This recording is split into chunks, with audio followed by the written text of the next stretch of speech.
Hi, everybody. Welcome to English Digest. I'm Stephanie. I am Tom. It's day 3 of our literature unit, and we're going to wrap up our story. We were studying a novel, remember, called Flowers for Algernon. Algernon is a mouse, and Algernon was experimented upon by some scientists to see if they could make this mouse smarter. And, of course, they succeeded in making him smarter for a while, but the long-term effects were not good. And once they had experimented on this mouse, they went ahead, before they knew the long-term effects, and they did the operation on Charlie. Charlie, who had an IQ of 68 and who wanted so badly to be smarter so he could join in with his coworkers at least and enjoy all the jokes and the gossip and all of the camaraderie that happens at work. He wanted to join in with them because a lot of times he didn't quite understand what they were talking about. So he went ahead and was operated on, and he had some good success at first. There were slow changes and then rapid changes, and then he started to worry once he got very intelligent, very brilliant actually. He was working with the scientists who came up with the experiment, and he noticed that poor Algernon was not doing so well and was failing a lot of those former tests that they would put him through, the assessments. He couldn't find his way out of the maze, and he realized that this probably was going to happen to him as well, and it did. And we're going to talk about why the author wrote this book. It's a science fiction novel, but as I said earlier in a program, it's not really science fiction anymore. There are a lot of experiments going on where they're putting chips inside people's brains to help them walk, see, talk, do a lot of things that they had no capability to do in the past. And we don't know what the long-term effects are going to be. We don't, but today we're going to talk about the book itself. We'll talk about some details and some themes and ideas in the book. So let's get to it, everybody. Let's listen to the entire contents of our lesson now, one time. Flowers for Algernon redefines intelligence and humanity. Daniel Keyes's Flowers for Algernon is a classic science fiction novel that has resonated with readers for decades. It first appeared as a short story in 1959 and was extended into a full-length novel in 1966. The original short story won the Hugo Award, and the novel received the Nebula Award, two of science fiction's highest honors.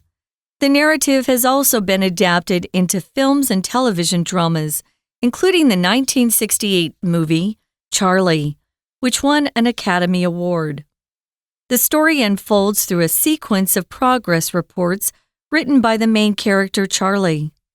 These diary entries begin shortly before his pioneering surgery and continue until his regression. The first-person perspective allows readers to experience every phase of Charlie's transformation. We observe his hardships, discoveries, and growing awareness of the world and himself. While the novel celebrates intellectual growth, it also reveals the emotional cost of rapid change. Charlie's new intelligence brings confusion, loneliness, and difficulty managing human relationships.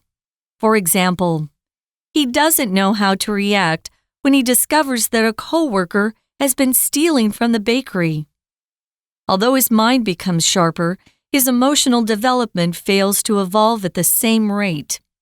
This gap compels readers to contemplate: would Charlie have been happier without the operation? Should people accept their limitations, or should they pursue self-enhancement? The novel offers no clear answers, but it challenges us to question the true measure of a person. In the closing pages, Charlie places flowers on Algernon's grave and hopes others will do the same. Though his intelligence may diminish, his kindness and loyalty persist and reveal his true worth. Okay, everybody, it's time for us to explain the contents of our lesson for today. Again, the title is Flowers for Algernon Redefines Intelligence and Humanity. So yeah, it takes a look at intelligence, what it means, And, of course, it also talks about humanity, how we should treat each other, what is moral and what isn't, etc., etc. And here in the first paragraph it says, Daniel Keyes's Flowers for Algernon is a classic science fiction novel that has resonated with readers for decades. Now, this is a classic science fiction novel. Of course, there have been many written over the years, 10,000 Leagues Under the Sea, Isaac Asimov's Foundation series. What else has there been? Some stuff by Arthur C. Clarke or whatever. So those are classic science fiction novels. And this one has resonated with readers for many, many years. So to resonate usually means the sound kind of echoes back and forth and it just keeps on going. So in this particular case, it has kind of just existed for readers for many, many years. People keep reading it, they keep going back to it, and they've been influenced by it. For those of you out there who are singers like I am, this word resonance, which is a noun, is your voice's ability to carry and to kind of go to the back of the hall if you're singing in a large recital hall. You don't need a microphone if you have a really resonant voice. My dad couldn't sing. He was tone deaf. He couldn't hear melody. But his speaking voice was beautiful, but it carried throughout the house. So we would always say, Dad, when you get on the phone at 6 a.m., can you maybe talk in a soft voice? It made us laugh. I miss that, actually. So if you have a resonant voice or you have a lot of resonance, that's a big compliment to you. Means your voice carries. But here it just means you feel it inside, right? It resonates with you. I get this. I understand this. I feel the same way. Yeah, that resonates with me. So it's resonated with readers for decades. I have to say, and I've said this in past programs, I've not read this book or seen the movie or one of the movies. There have been several, but I know the title. The title is very famous. So I can see why they're calling it a classic science fiction novel. Remember when it first started in 1959, the author, Keyes, he published a short story and then he turned it into a novel later. A short story is much shorter. The novel is longer.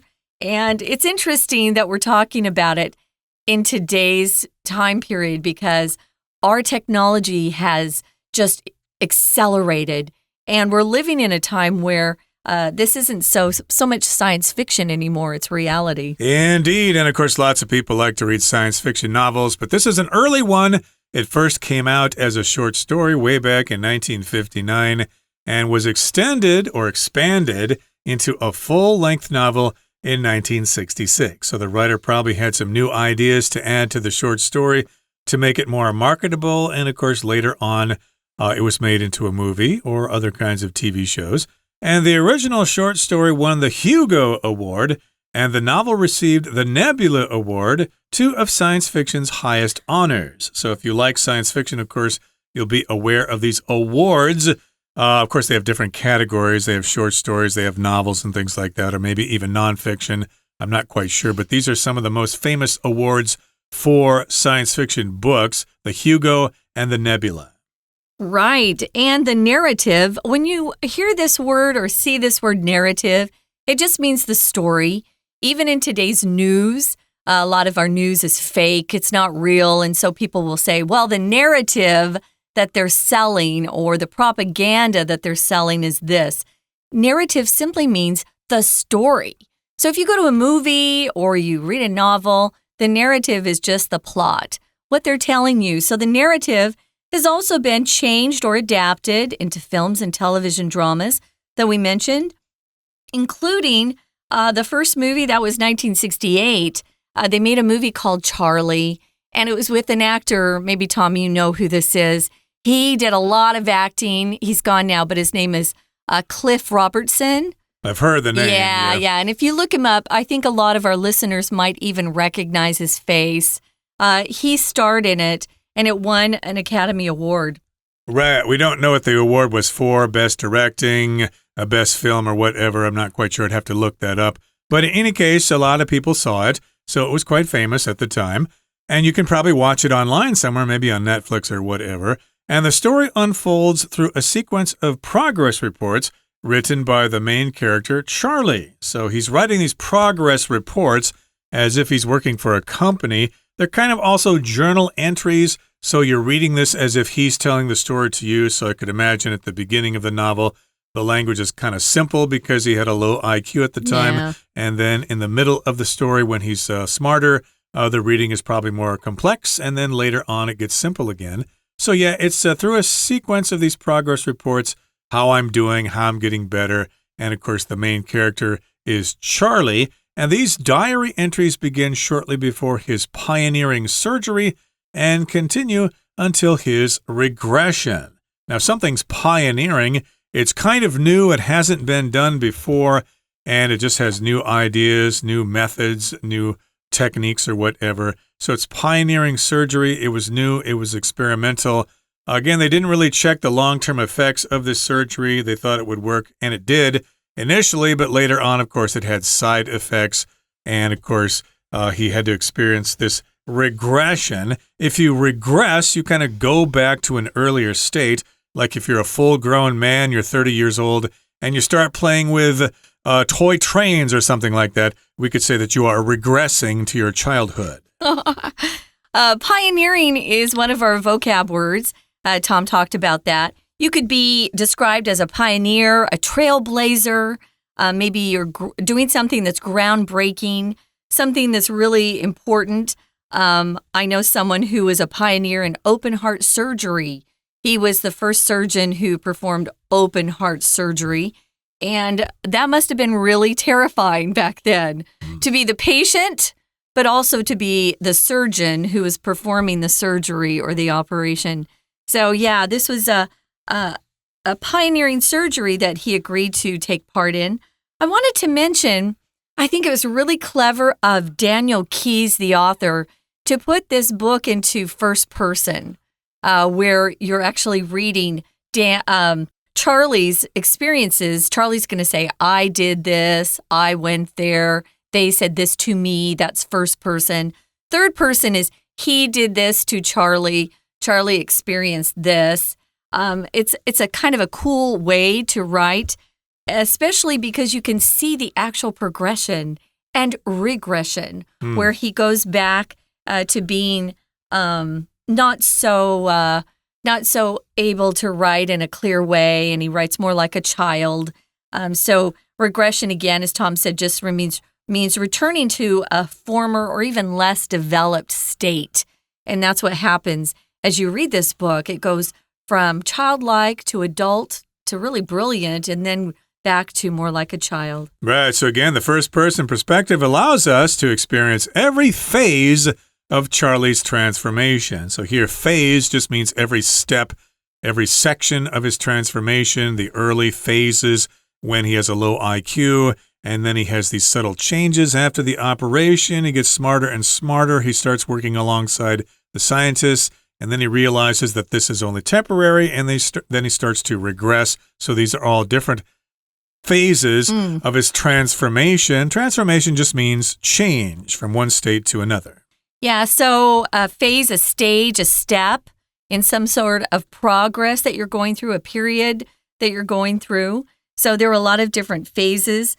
And because he's writing about these phases or his life himself, it's very clear what he's going through. Transformation means a huge, big change, maybe in the form of something, in the appearance of something, even in someone's character.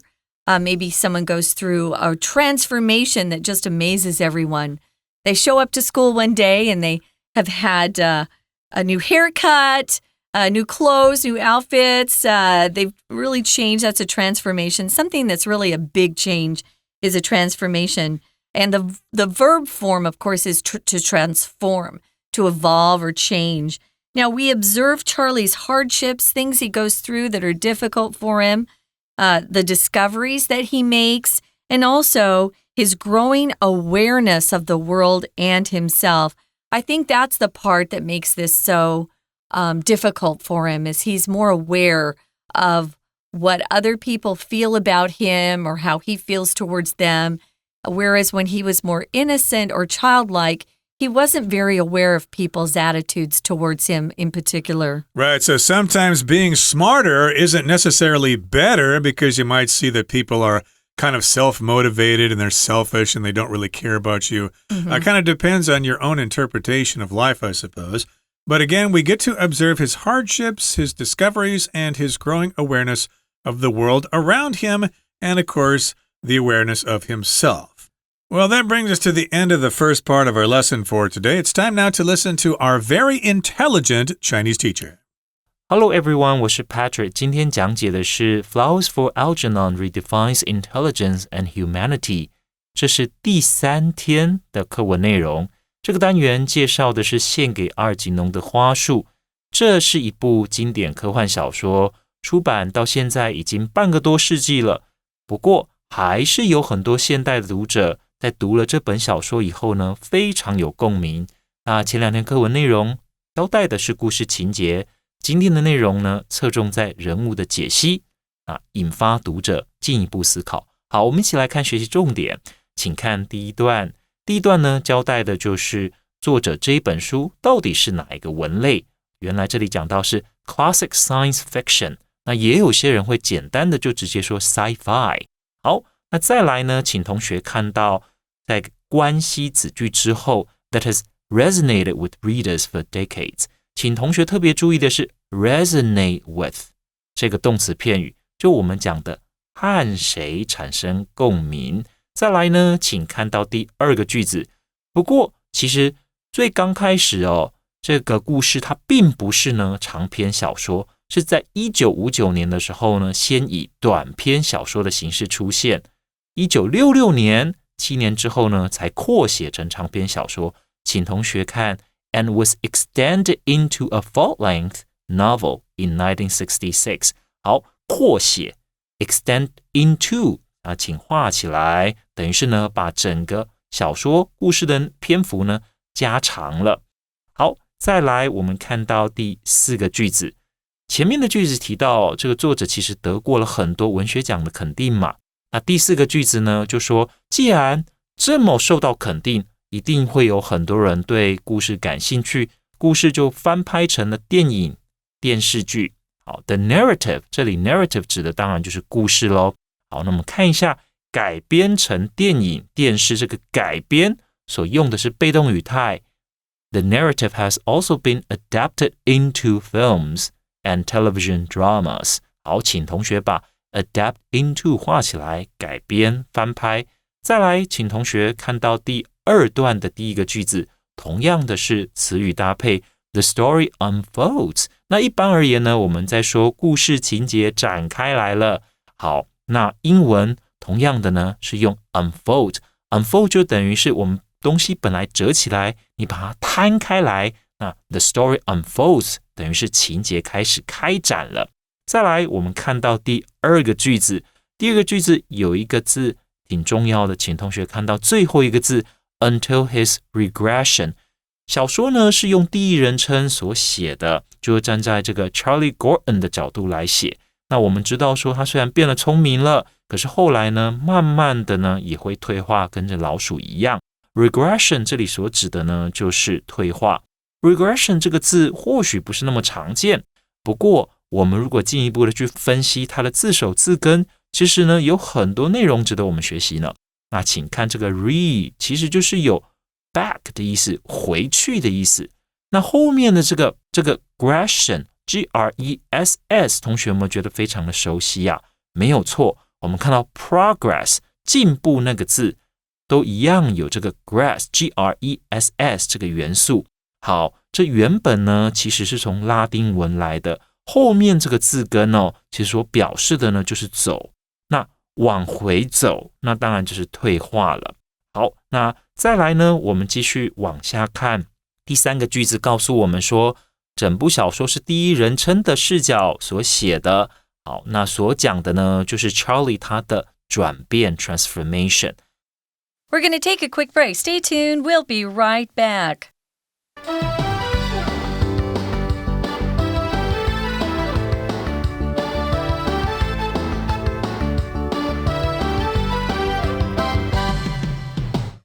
Welcome back, guys. This is day 3 of our literature unit. We're talking about Flowers for Algernon, the mouse. And when we left you, we were talking about what this novel is about and also how it was written. It was written in the first person. It was written as a classic science fiction novel, short story to begin with, and then it went on to be a novel and was adapted into film for the theater and also a TV movie, several TV movies. And I was looking online before we started, Tom, and there's even a French version of this, which, of course, is in French, so I didn't watch it. But it's got a similar theme. So I think it's a take on this particular novel. It's an interesting idea to explore, So there are a lot of wonderful themes in this book. Some are happy, some are kind of sad. And how it ends is sad for Charlie, I think. I don't really care so much about the mouse. I'm sorry, folks. Some of you out there might love mice, but I don't.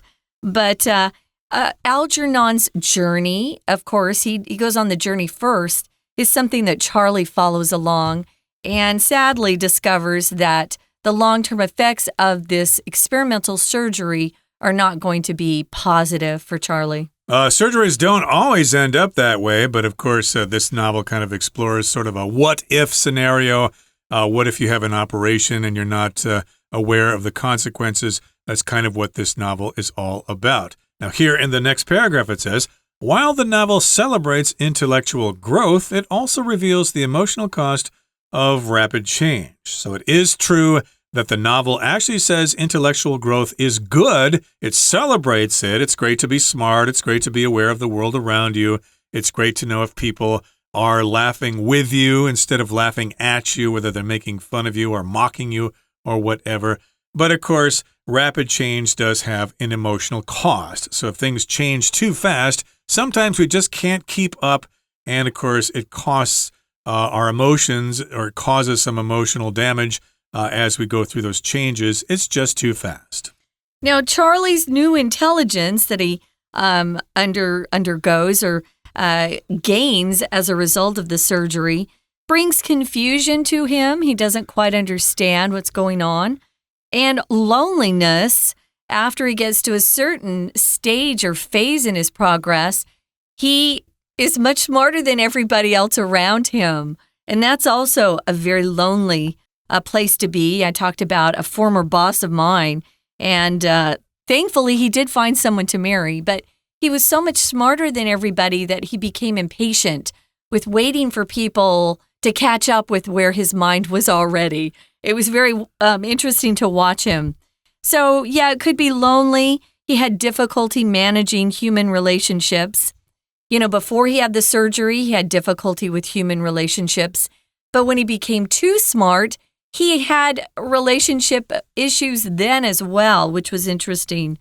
For example, here's one that we can bring up. He doesn't know how to react when he discovers that a coworker has been stealing from the bakery.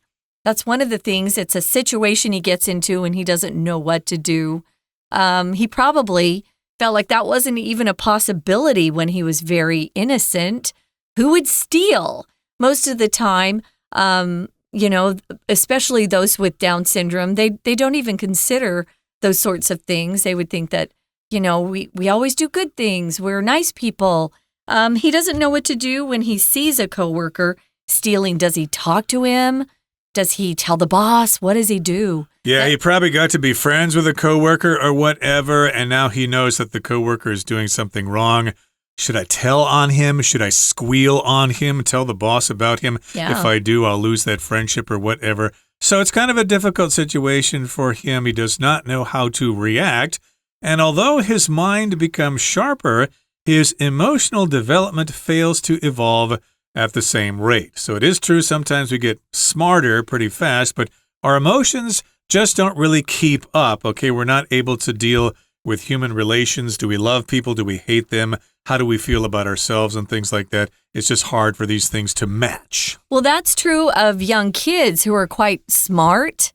They haven't grown up, and so emotionally, they're very young, but they're really quite intelligent. They have a hard time with that as well. It's very difficult for them to relate to their classmates, for example. I had a nephew like that as well. He was really brilliant, but he had no ability to relate to other kids. So that made his life difficult and lonely. So although his mind becomes sharper, if you say someone's mind is sharp, it means they're very clever, they're very intelligent. That's a compliment, by the way. That's not something to say to be mean. That's really a nice compliment. His emotional development fails to evolve or change at the same rate, and this produces what we call a gap. A gap is a big hole between one place and another place. You might have a gap in your front teeth, between your two front teeth, big space between them. That's a gap. This gap compels or kind of forces readers to contemplate an interesting question. If you contemplate something, of course, you're thinking about it deeply. You know, you want to contemplate the meaning of life. And if you compel, again, just means you're forcing someone to do something. Maybe you're urging them or you're driving them to do something. What's this particular question that we're asking readers, or the novel's asking readers to think about? Well, the question you need to contemplate is, would Charlie have been happier without the operation? So you stop and think, yeah, was it such a good thing for him to have this operation in the first place? We didn't really know about the after effects of the operation, but if you had the chance to increase your intelligence, would you do it? Of course, most people would probably say, yes, if I'm smarter, I can have more friends, I can make a lot of money or whatever. But of course, there are consequences to this, and so you're going to ask this question to yourself. Yeah, would you have an operation like this yourself, or should Charlie have just said, no, I like the simple life of not really knowing what's going on around me. Ignorance is bliss. Yeah, there's that famous idiom, ignorance is bliss. Bliss is supreme happiness. Bliss. If you're in love for the first time, that's bliss. So ignorance, not knowing anything, is bliss. Sometimes if there are problems at work, you'd rather not know about, right? So that's an example. Now, should people accept their limitations or should they pursue self-enhancement is another part of this question we want you to contemplate or think about. Limitations are weaknesses you might have or something that is stopping your progression somewhere. A limitation, maybe you're not a very fast runner. You're probably never going to be chosen to be an Olympic athlete or run races, foot races, because you're not very fast. That's a limitation. You know, all of us have limitations, regardless of who we are. So should you just accept that or should you work on it, become faster? I know I'd like to play the piano better, and one of my limitations right now is I can't see as well as I used to. Oh, no. When I was younger. And so it's harder to read music with glasses and see the keyboard. Now, do I accept that or do I try a different method? I'm trying a different method. I want to get better. I have to practice more. So I don't want to accept that particular limitation. Now, here's another part. Do you or should you pursue self-enhancement? What's that, Tom? Pursue just means to go after something. So should you enhance yourself? To enhance just means to make something better. And if you had this opportunity, would you do it? Would you pursue that? Would you have an operation? Would you make yourself better or whatever? And the novel offers no clear answers. We don't really know, but it challenges us to question the true measure of a person. So yeah, what's the value of a person? And in the closing pages, when the novel starts to end, Charlie places flowers on Algernon's grave and hopes others will do the same. Again, we don't quite know exactly why he's doing this, but it does seem to be pretty cool, pretty significant. He's pretty honoring his mouse friend, right? Exactly, recognizing what has happened to the mouse and himself. And though his intelligence may diminish, his kindness and loyalty persist and reveal his true worth. To diminish just means to lessen in amount or quantity. Sometimes you might hear the weatherman say, we'll have diminishing clouds this afternoon and it will be sunny tomorrow, which means there'll be fewer and fewer clouds. They will diminish. And in this particular case, his intelligence may go away, but his kindness and loyalty persist. Loyalty just means how loyal you are to your friends, how much you support them, and you want to continue to be with them. And, of course, this will reveal the person's true value or true worth. Yeah, so it's an interesting novel, I think. It brings up a lot of really important questions to ask yourself. And it would be a good novel to talk with in class about, right? It certainly would. Use these new vocabulary words in practice. Okay, guys, it's time for us to listen to our Chinese teacher, and then we got to say a quick goodbye. 好，我们一起接着看第三段。第三段呢，是我们所熟悉的主题句段落的写作方式。第一个句子是主题句，后面的句子呢，进一步说明主题句的意思到底是什么。好 ，While the novel celebrates intellectual growth， 整部小说呢，主要就说 Charlie 怎么样呢？从智力比较低变得很聪明，然后后来呢，又发现说他的智力其实是会衰退的。重点在后面主要子句的部分。It also reveals the emotional cost of rapid change， 就是 Charlie 突然变得这么聪明，可是是要付出 emotional cost， 在情绪上、他的情感上是要付出代价的。那后面呢，就纷纷的告诉我们，比方说呢，他不晓得发现自己的同事原来呢是在从bakery 说他们所工作的这个烘焙的店面包店偷东西的时候，他到底应该要怎么样去回应？再来第四个句子 ，Although his mind becomes sharper， 这里一个词语搭配，请特别注意。我们说一个人变聪明了，形容词可以用 sharp 这个字。一个人很聪明 ，his mind becomes sharper， 他变得比较聪明了。但是呢，他在情感上其实没有一样跟得上。His emotional development fails to evolve at the same rate。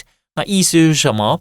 在情绪这些管控啊，或者说待人接物等等，他其实没有像这个智力一样变得成长的这么快。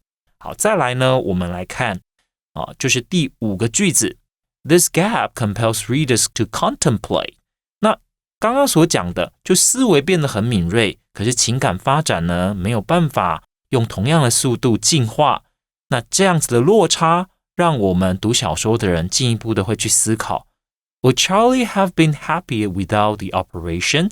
请特别注意的是，这是假设语气 would 加 have 加 PP， 这是和过去事实相反。那 Charlie 呢，原本是不是会比较快乐的，如果他不动手术的话？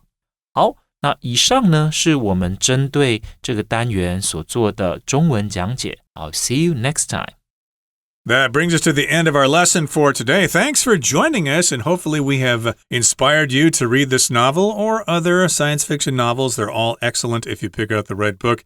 And also remember to check out our content on Facebook and YouTube. We look forward to seeing you again next time. From all of us here at English Digest, I'm Tom. I'm Stephanie. Goodbye. Bye.